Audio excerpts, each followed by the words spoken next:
નમસ્તે દર્શક મિત્રો, મારું ભાવેણા ચેનલમાં આપનું હાર્દિક સ્વાગત છે। ઉનામાં કોળી સમાજના પરિવાર પર હુમલો। કોળી સમાજના 300 ઉપરાંત લોકો પહોંચ્યા પ્રાંત અધિકારી શ્રીને આવેદન આપવા। ઉનામાં કોળી સમાજના પરિવાર પર થયેલા હુમલા બાદ આજે સમાજના 300થી વધુ લોકોએ પ્રાંત અધિકારીને આવેદનપત્ર પાઠવી ન્યાયિક તપાસ અને હુમલાખોરો સામે કડક કાર્યવાહીની માંગ કરી છે। સમાજે સવાલો ઉઠાવ્યા છે અને રાજકીય વગનો આક્ષેપ કર્યો છે। આ ઘટના 2 દિવસ પહેલા રાત્રે લગભગ 10 વાગે ઉનાના 80 ફૂટ રોડ પર આવેલા મલ્હાર ઢોસા પાસે બની હતી। નજીવી બાબતે ગાડી અથડાવા જેવી વાત પર મલ્હાર ઢોસાના સંચાલક અને તેમના સ્ટાફે કોળી સમાજના દીકરા અને દીકરી પર લાકડાના ધોકા વડે હુમલો કર્યો હતો। અહેવાલ જયભાઈ બગિયા।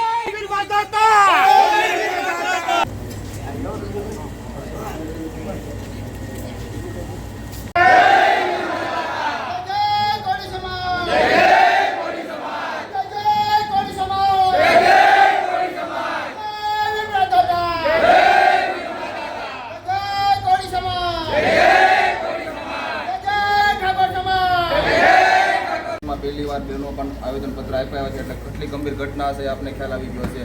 બાકી કોળી સમાજની બહેનો ક્યારેય રોડ પર ચડી નથી। આજ પહેલી વખત ન્યાયની ભીખ માટે રોડ પર આવી છે। 2 દિવસ પહેલાં તારીખ 15/4/2025ના રોજ ઉના શહેરમાં આવેલ મલ્હાર ઢોસાના માલિક અને સ્ટાફ દ્વારા કોળી સમાજની દીકરીઓ પર હુમલો કરતા કાયદેસરની કાર્યવાહી કરવાની માંગ સાથે આવ્યા છે। અમે ઉના સમસ્ત કોળી સમાજ તેમજ સમસ્ત ઠાકોર સમાજ ઉના તાલુકાના શહેર ઉના તમામ કોળી ઠાકોર હોદ્દેદારો તથા આગેવાનો તથા વડીલો ભાઈઓ બહેનો વતી આપ સાહેબને આવેદનપત્ર આપી માંગ કરીએ છીએ।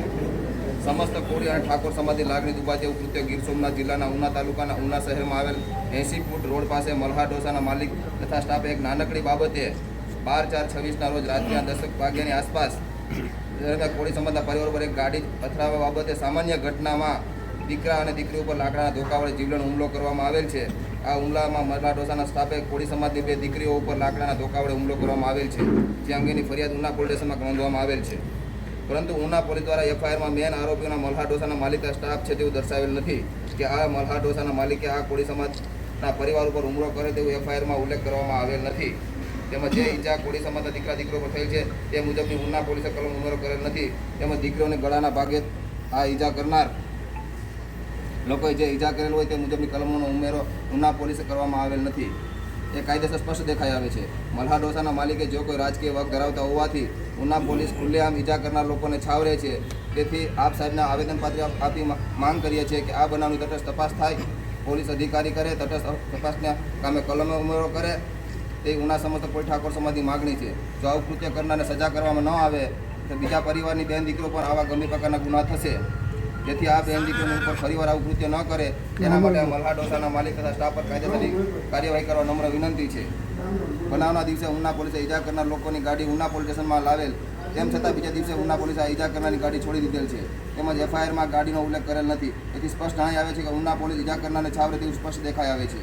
આ બનાવ બને ત્યારે મલ્હાર ઢોસાના સીસીટીવી કેમેરા હોવા છતાં તેમની કોઈ સીસીટીવી લેવામાં આવેલ નથી, કારણ કે આ સીસીટીવી કેમેરામાં સ્પષ્ટ દેખાઈ આવે છે કે આ મલ્હાર ઢોસાના માલિકે દીકરી ઉપર હુમલો કરેલ હોવાની સીસીટીવી ફૂટેજ જમા કરાવેલ નથી કે ઉના પોલીસ સીસીટીવી ફૂટેજ લેવાની કાર્યવાહી કરેલ નથી।